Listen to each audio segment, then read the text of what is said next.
Guys, welcome back to another dev blogging here. I hope you guys have been doing great and wonderful on this day.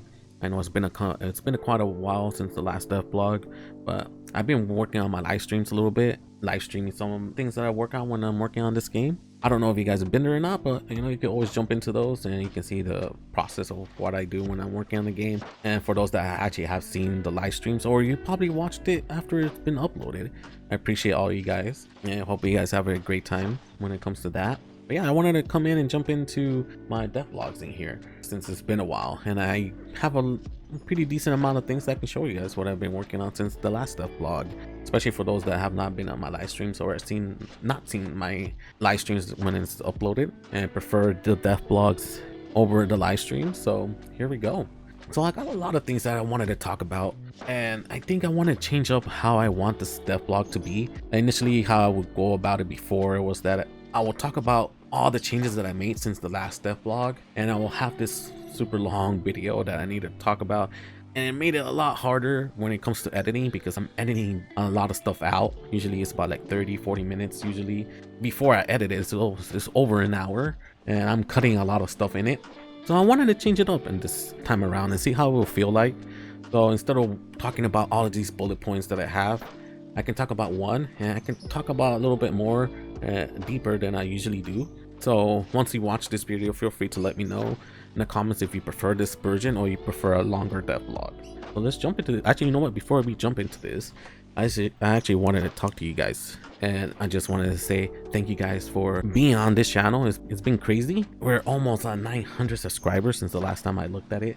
Since the last devlog, I think it was at 400, and now I'm almost reaching 1,000, which is crazy. One of my videos blew up in the last month or so.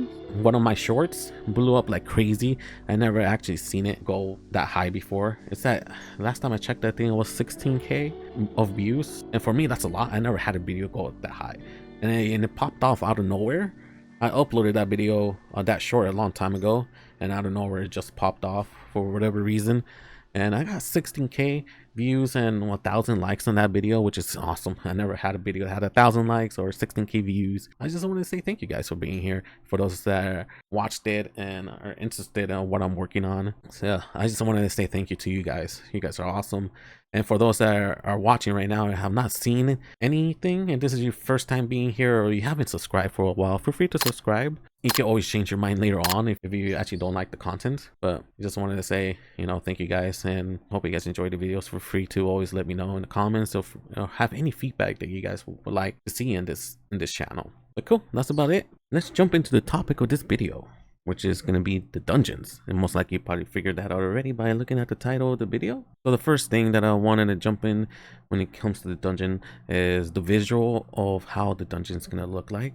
I don't want it to be like super detailed or anything, is because it's just a dark place. Since the beginning, since when I started implementing dungeons, I've been having this same art style of how the dungeons is looking, which is basically these right here, right? I have this, and I have different variations for them in here. This dungeon tile sheet, I didn't create it myself. It was something that I downloaded on itch.io, and I think it looks great, and it's not that bad to have in here. The problem came with me being able to place the dungeon walls when I was creating the rooms, right? It's just one is 3 tiles high, and then I have a lot of variations here, like what things can go together or not. And I'm not a level designer, I'm not an artist, so it takes me a while to try to figure out like, hey, this looks good. Trying to place this dungeon tile wall and then trying to find the connecting tiles next to it, it was pretty slow in my case, and I think I would have taken forever trying to figure out a good placement. So if I went into one of the rooms real quick, jumping into this room, I created something that does the placing the dungeon walls for me, because that takes a long time and I wanted to make it easier on me. I wrote an algorithm that were procedurally picked. As you can see, everything's the same, right? So I'll have to come back in here, go into my tile sets, go in there individually, try to pick something that actually will look good. I'm not saying that it's difficult, it's just gonna take so much time trying to figure that out, at least for me. So I decided to go with a different tile set, or art at least, that was actually a little bit more simpler than the one that I'm using, and I think I'm gonna go with that route. But let me show you what I have, an update to how the dungeon wall is gonna look like. But if you've been in my live streams, you probably already know what the art looks like already. But if you haven't seen them and this is your first time being here, then this is gonna be what the tile set and the art is gonna look like, and it looks great for me. Very simple. It's 2 tiles high, which is great, and it's not 3, and there's just a couple variations here. There's not like a whole bunch of them. It's gonna be kind of crazy for me to be able to place them. So you know, we got different variations. This is like the entrance, some dents into the walls. We got some mossy areas in here. We got some pillars. We got some cracks in it. We got some cobwebs in here, and we got some rubble and some like broken walls in here as well. We got some pillars and just stuff like that. It's just, you know, pretty simple. I may end up coming in here duplicating some of these and be able to add some of my own, like for these like the tile floors in here. I also want to add some dirt into it. It looks like they're buried in the dirt, and I think it looks pretty great to be able to do that. But coming back into this room here where I was using the previous one, I can change it so that it uses the new tile art asset. If I come in here and start generating the new room, it will start using the new tile art already, so I can, you know, just generate a bunch of stuff in here as well. It also determines if there should be water in here, which is actually, you know, it was pretty great.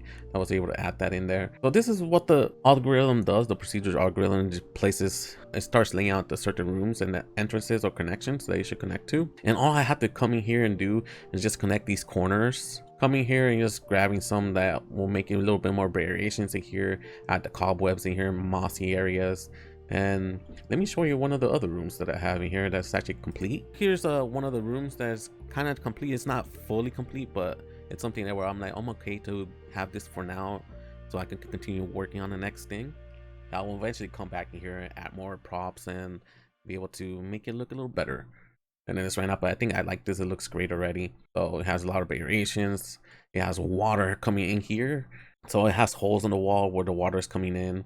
And got some pillars, mossy in the areas where it's near the water. Got some bridges in here, and it's starting to look pretty good, right? But as you can see, it's very well lit in here, so that's not going to be how the dungeon is going to look like. And make the darkness, I enable the darkness in here. This is how it's going to start looking like. There's some torches in that dungeon entrance in here down below, and you can see how dark this is going to be in here. So if I enable fog as well, you can see the fog is animating in here as well. The torches will also be animating. It's not animating in the editor, but once you play and go in the game, it will start animating. So basically, yeah, that's basically what the dungeons room is gonna look like. I can come in here and start changing like the way I want the dungeon rooms to look like, the darkness, the color of it. So it could be like a little bit more reddish, more bluish if I wanted it to, green, all different kind of colors. Right now I'm aiming for blue for majority of it, but maybe I can change that depending on the ambience of this room is gonna be like. So I'm gonna keep it blue as it was before. And another thing that I updated, at least for myself to make things a lot easier, was determining the entrances. Like for these, right, for every room there's gonna be an entrance that's gonna be selected at the beginning. When a player enters the room, it's going to select a room depending on the seed, so it uses the same one, right? It's going to select the first room, and that's going to be the starting room where the dungeon is going to have an entrance.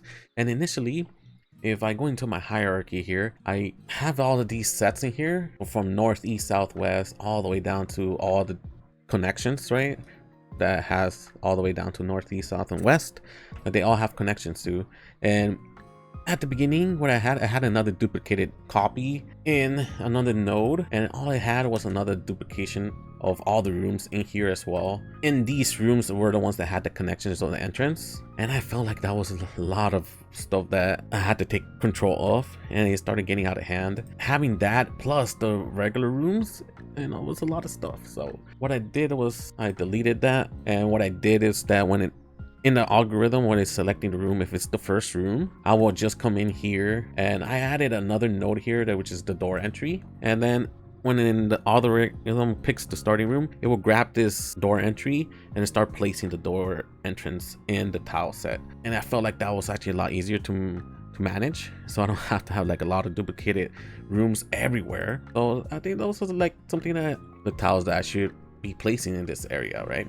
So like a procedurally generating the room basically, and something that was needed and will help me speed this generation a lot faster. So that's it about right now. I'm gonna take a break and then come back tomorrow to be able to start working on the next thing. So I'll see you guys in a bit.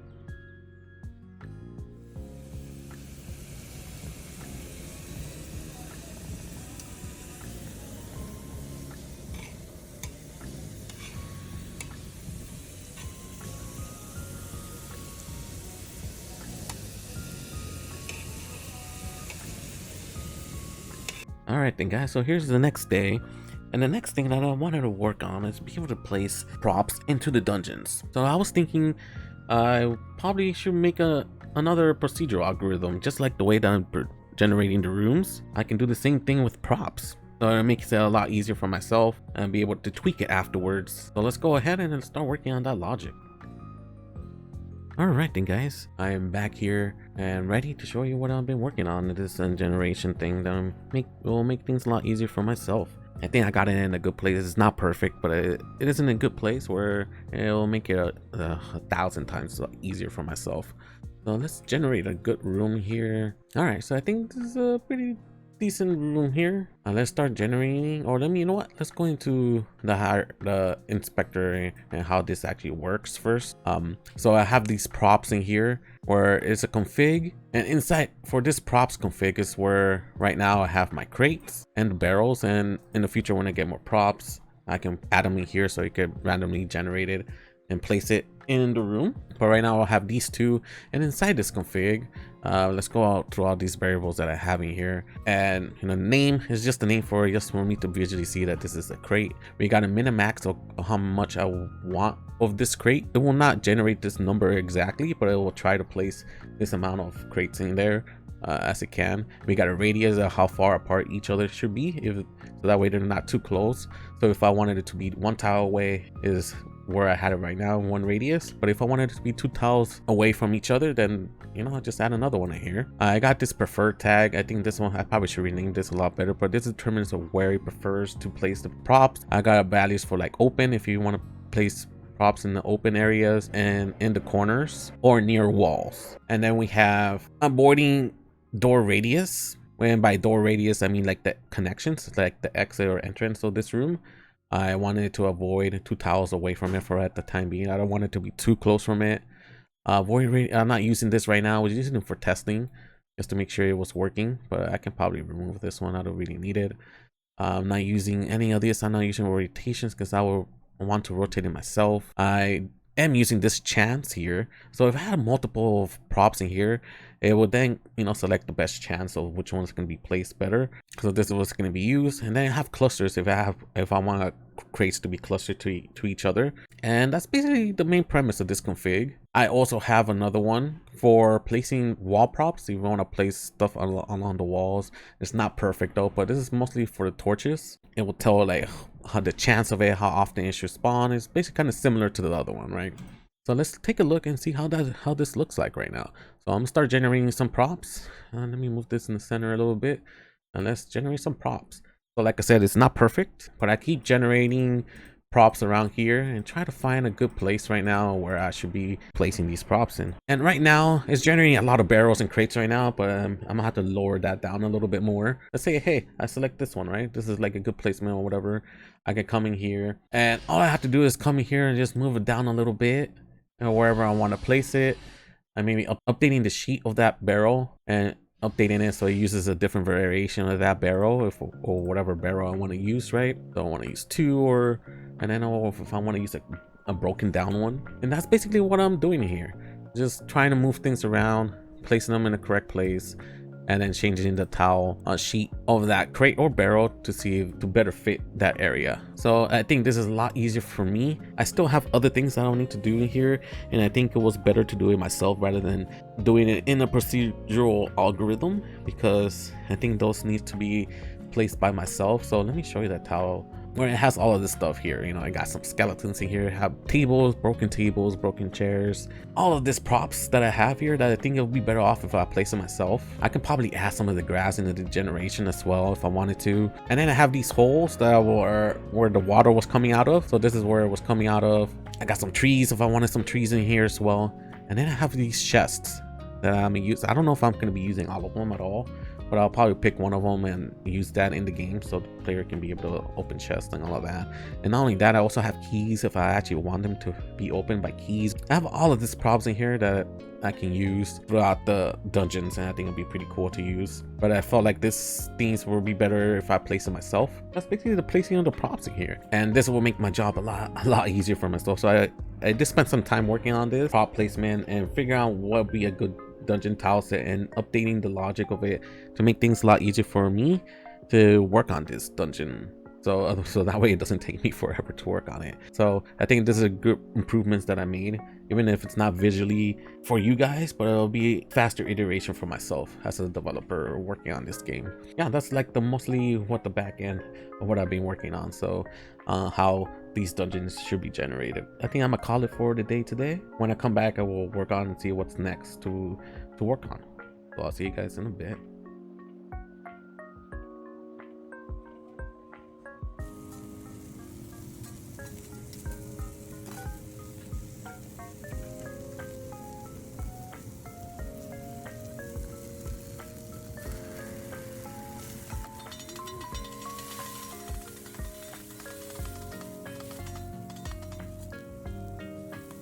All right, so coming back from a new day, the next thing that I'm thinking will be a good thing to work on is going to be the torches, or just ways on how to light up this dungeon. Initially, wanted these torch, I wanted it to be really simple, where the player has a torch and that's all the lighting source that's going to be in here. Inside the dungeons, I was planning to have it so that the procedural algorithm will actually place these torches as well, and that was going to be the light source basically. You know, but then I decided to change it instead, because you couldn't place it anywhere. You couldn't place it on the floor. It is just in your inventory. After some thought and thinking on that, I wanted to change it up. So I was thinking like a Minecraft. So when I play Minecraft, what I love doing when I start working, when I make a new world, is I start getting all the materials I need to be able to go underground. I love going underground in the dungeon areas. And if you don't have a set goal or a set direction or rules to when you go down in the dungeons, you could get lost pretty easily, right? And once I have a certain amount of torches that I need, I start going underground and I start placing torches everywhere. It is a really dark area, right? So I start placing torches around the areas that I visited already. But I use these torches to, you know, to guide myself, but not to only just guide myself back from where I came from, but also be able to light up the area.